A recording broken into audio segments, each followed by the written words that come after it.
Hello दोस्तों, happy Rakshabandhan. आप सभी को रक्षाबंधन की बहुत बहुत बहुत ढेर सारी शुभकामनाएं। और ये वीडियो क्योंकि मैं रात में शूट कर रही हूँ, 12:45 बज रहा है, लेकिन आप लोगों को तो मॉर्निंग में मिल जाएगा, इसलिए हैप्पी रक्षाबंधन। और देखिए मैंने एक ही हाथ में अभी मेहंदी लगाई है, मेरी बेटी ने लगाई है।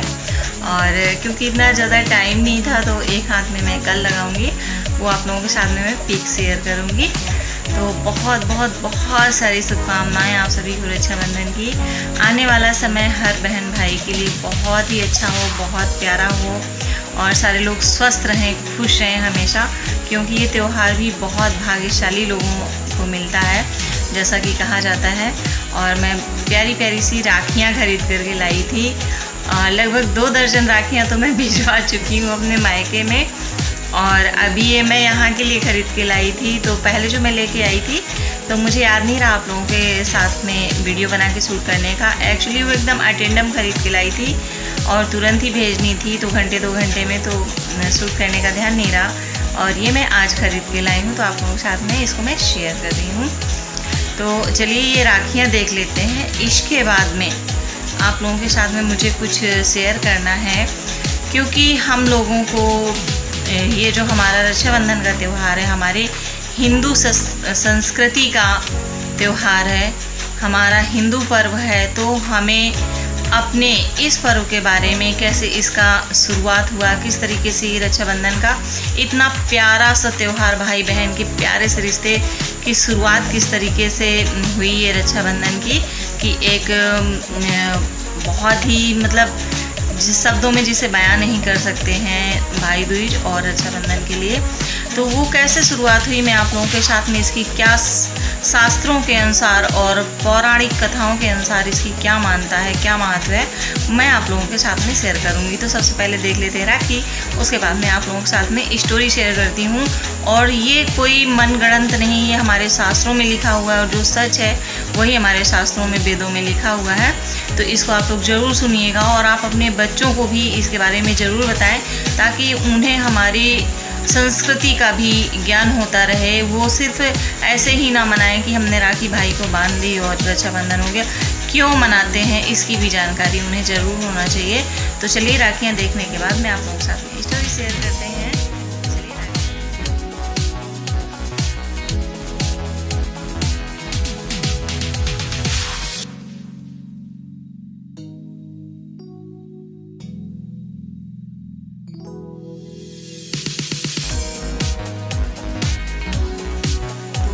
लोगों ने राखी देख ली, आप लोगों को कैसी लगी हैं कमेंट्स करके ज़रूर बताइएगा कि आप लोगों को राखियाँ कैसी लगी हैं। और इसके साथ ही अब तक अगर आपने मेरे चैनल को सब्सक्राइब नहीं किया है, पहली बार चैनल पर विजिट किया है, तो चैनल को सब्सक्राइब करना बिल्कुल ना भूलिएगा, ताकि मेरे आने वाले हर वीडियो का नोटिफिकेशन आपको मिलता रहे। और मुझे बहुत ज़्यादा थकान हो रही है, क्योंकि ऑफिस से तो बिल्कुल छुट्टी नहीं मिलती, और ये जो संडे में ही सारे वो फेस्टिवल पड़ रहे हैं अब की बार, तो वो छुट्टियां भी जा रही हैं। रक्षाबंधन संडे में पड़ गया तो वो भी छुट्टी गई हम लोगों की। तो बस इस तो लेकिन मैनेज तो करना ही है कैसे भी करके। तो मैं इस फ़ोन थोड़ा सा हाथ में लेके शूट कर रही हूँ, मैंने नहीं स्टैंड वगैरह लगाया है, तो थोड़ा सा हिलेगा वैसे, तो आप लोग देख लीजिएगा। और मैं इसको अंदर ही कमरे में सिंपल सा शूट कर रही हूँ। सारे लोग सो रहे हैं अपना इधर उधर अपने अपने रूम में, तो फिर अब किसको डिस्टर्ब करूँ, जाके कहाँ की लाइट जलाऊँ। तो फिर मैंने कहा चलो यहीं पे शूट कर लेती हूँ मैं इधर आके। तो मैं इसको हाथ में लेकर के बना रही हूँ। तो चलिए आप लोगों के साथ में स्टोरी शेयर कर देती हूँ मैं, कि क्या हमारी धार्मिक मान्यताएं हैं और क्या हमारे शास्त्रों में, वेदों में क्या लिखा हुआ है। अगर आपको जानकारी है तो बहुत ही अच्छी बात है, और नहीं पता है तो मैं आप लोगों को बता देती हूँ, जिसे आप लोग ज़रूर अपने बच्चों को ज़रूर बताइएगा। अगर नहीं अब तक बताया है और आपको पता था फिर भी नहीं बताया, तो आप ज़रूर आप लोग बता दीजिएगा, ताकि उन्हें हमारी संस्कृति का भी ज्ञान होता रहे, जो बहुत ही ज़्यादा जरूरी है। तो चलिए स्टार्ट करते हैं। जैसा कि हमारे हिंदू धर्म ग्रंथों में कहा जाता है, और जो हमारा युग युगांतर से सतयुग, द्वापर, त्रेता और ये कलयुग, चौथा युग चल रहा है, लास्ट कलयुग चल रहा है। तो जो स्टार्टिंग से भगवान और राक्षसों की जो हमेशा से लड़ाई रही है, तो उसी में राक्षसों ने हमेशा ही भगवान की तपस्या कर करके बहुत सारे ऐसे वरदान प्राप्त किए हैं कि जिन्हें काटना भगवान के लिए भी उनके बस में नहीं था। तो इसी तरीके से बाली नाम के एक राक्षस कुल में जन्म लेने वाले राजा हुए थे, मगर उनका जो व्यवहार था वो सारे राक्षसों से विपरीत था। वो काफ़ी उग्र स्वभाव के नहीं थे, काफ़ी दानी स्वभाव के थे और वो मान सम्मान करना जानते थे। तो उनके अंदर ये गुण आया था उनके अपने दादा से। दादा मतलब जो भक्त प्रहलाद का नाम तो आप लोगों ने सुना ही होगा। तो भक्त प्रहलाद के पौत्र थे राजा बलि। तो राजा बलि ने 101 यज्ञ करने के बाद में उन्होंने इंद्र का सिंहासन पाने के लिए, देवताओं का अमृत पाने के लिए राजा बाली ने घोर तपस्या की और 101 यज्ञ उन्होंने किए, अनुष्ठान किया और बहुत ज़्यादा दान वगैरह दे रहे थे, क्योंकि वो वैसे ही स्वभाव के थे और वो चाह रहे थे कि वहाँ पर वो अपना वर्चस्व स्थापित करें। तो सारे देवताओं में खलबली मच गई कि अब क्या होगा, कैसे होगा। तो सारे लोगों ने भगवान विष्णु से जाके प्रार्थना की कि अब क्या किया जाए। तो फिर भगवान विष्णु जैसे कि हमेशा ही रक्षा करते आए हैं, तो वो बामन अवतार लेके वहाँ पर पहुँचे जहाँ पर यज्ञ हो रहा था और उन्होंने भिक्षा मांगी। तो राजा बलि ने कहा कि हम भिक्षा देंगे और बहुत सारा कुछ हीरे जवाहरात, ज़मीन, गांव, बहुत कुछ मतलब देने के लिए बोल रहे थे, मगर वो रेडी नहीं हुए। विष्णु भगवान जो बामन अवतार में गए थे, उन्होंने बोल दिया कि मुझे कुछ नहीं चाहिए, मुझे सिर्फ 3 पग ज़मीन चाहिए। 3 पग मतलब पैर जितना, हमें बस इतना ही चाहिए। तो उन्होंने कहा इतना मांगा तो क्या मांगा, और बहुत ज़्यादा कुछ मांग लीजिए। उन्होंने कहा नहीं नहीं, हमें इतना ही चाहिए। तो जो उनके गुरु थे वो समझ गए कि मतलब वो जान गए कि ये विष्णु भगवान है और अब ये छल करके और इनसे अभी ले जाएंगे। तो उन्होंने उनको इशारा किया, मना किया, मगर बाली ने कहा कि जब मैंने किसी को मना नहीं किया, अगर बेशक ये भगवान भी हैं तब भी मैं मना नहीं करूँगा और मैं ज़रूर दूंगा, क्योंकि मेरे दरवाजे पर भिक्षुक बन के आए हैं। तो उन्होंने बोल दिया कि हम देंगे। तो फिर भगवान जी ने जैसे ही उन्होंने बोला कि हम देंगे, वैसे ही भगवान जी ने अपना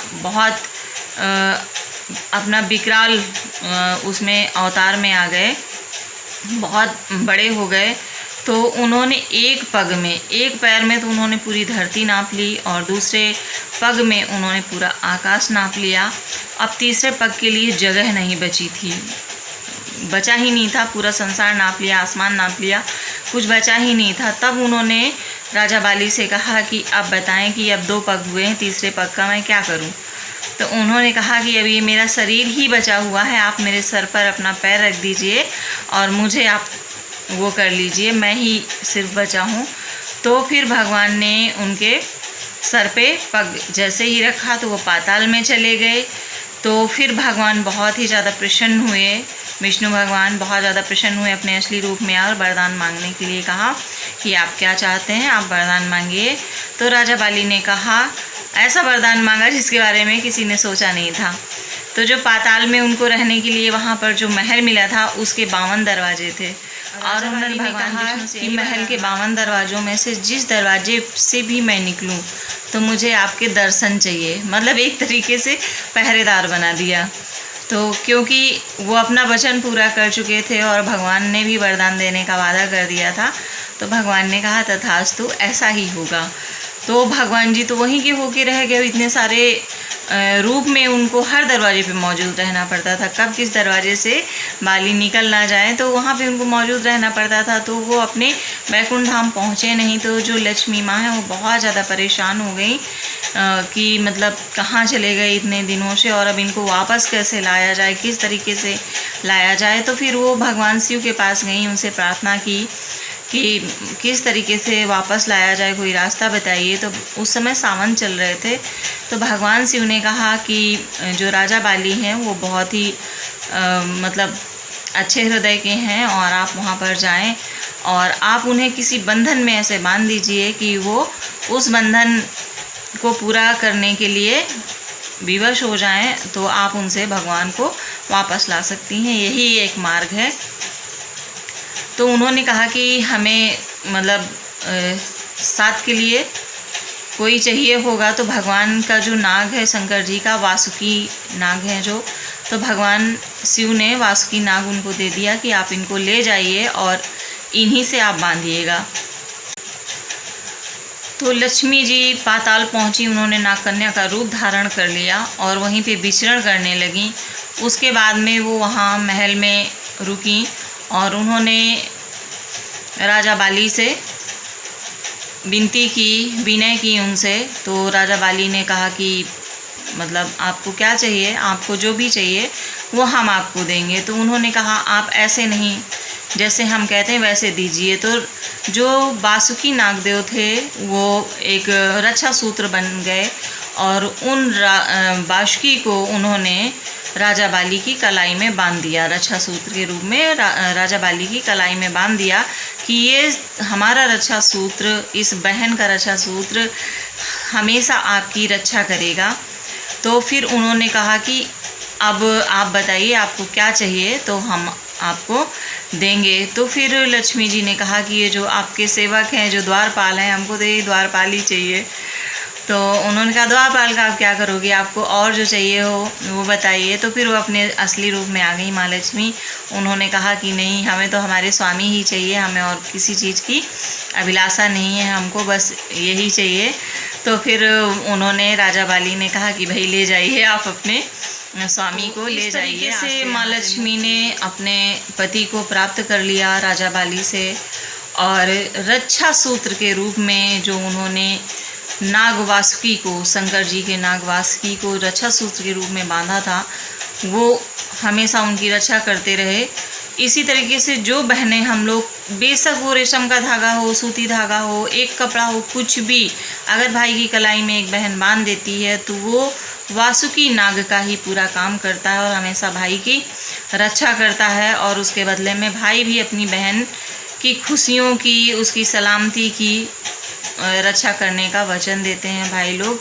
और इसके साथ ही छोटी सी और एक कहानी इसके साथ में जुड़ी हुई है कि द्वापर युग में जब शिशुपाल का वध किया था भगवान कृष्ण ने, तो जो चक्र अपनी उंगली में धारण किया था, तो उनकी उंगली से खून हल्का सा निकलने लग गया था। हल्का सा क्या मतलब, खून निकलने लग गया था। तो सारे लोग परेशान हो गए, भगवान की उंगली से खून निकल रहा है। तो सारे लोग इधर उधर भाग रहे थे कि मतलब कपड़ा लाया जाए, बांधा जाए। तो द्रौपदी जी वहीं पर थीं और उन्होंने अपनी साड़ी तुरंत चीरी और एक साड़ी का टुकड़ा उन्होंने भगवान कृष्ण की उंगली में बांध दिया था, जिसका उन्होंने भगवान कृष्ण ने, आप सारे लोग जानते हैं, जब द्रौपदी जी का चीर हरण हुआ था, सारी दुनिया से निराश होकर उन्होंने भगवान कृष्ण को जैसे ही पुकारा था, तो सहस्त्रों मीटर साड़ियाँ भगवान जी ने बढ़ाई थी और उनकी लाज बचा के रक्षा की थी। तो इसी तरीके से किसी बहन का भी बंधन, रक्षा सूत्र बेकार नहीं जाता है, भाई हमेशा उसकी रक्षा करते हैं। आई होप कि आप लोगों को ये कहानी जो सच्चाई है वो आप लोगों तक पहुंची होगी। बहुत सारे लोगों को पहले से मालूम रहा होगा, जिनको नहीं मालूम था उन लोगों को मालूम हो गया होगा। तो आप लोग अपने बच्चों को ये कहानी, ये हमारी जो संस्कृति है, जो हमारे वेद शास्त्रों में लिखा हुआ है, बताया गया, वो ज़रूर आप लोग बताइएगा और आप लोग बताते रहा करिए, ताकि हमारी संस्कृति का भी ज्ञान होता रहे कि ऐसा कुछ हुआ था। क्योंकि आज के आधुनिकता युग में इतना टाइम नहीं रह गया है कि बच्चों के पास में बहुत अच्छे अच्छे गेम आ गए हैं, कंप्यूटर्स आ गए हैं, मोबाइल आ गए हैं, जिसमें ये सारी चीज़ें उन तक नहीं पहुंच पाती हैं। तो ये हमारी, आपकी नैतिक जिम्मेदारी है कि अपने बच्चों तक इन बातों को पहुंचाएं, ताकि उनका मानसिक विकास भी हो सके इस तरफ से। तो थैंक यू वेरी मच कि आप लोगों ने सुना। तो मैंने सोचा आज रक्षाबंधन है, आप लोगों के साथ में मैं ये शेयर कर दूं, और रक्षाबंधन का ब्लॉग तो आगे आएगा ही। तो मिलते हैं आप सभी से अगले वीडियो में। और वीडियो थोड़ा सा भी अगर आप लोगों को पसंद आया हो तो लाइक तो बनता है, और अच्छा लगा हो तो शेयर भी कर दीजिएगा। तो thank you very much, bye bye, take care, happy Rakshabandhan.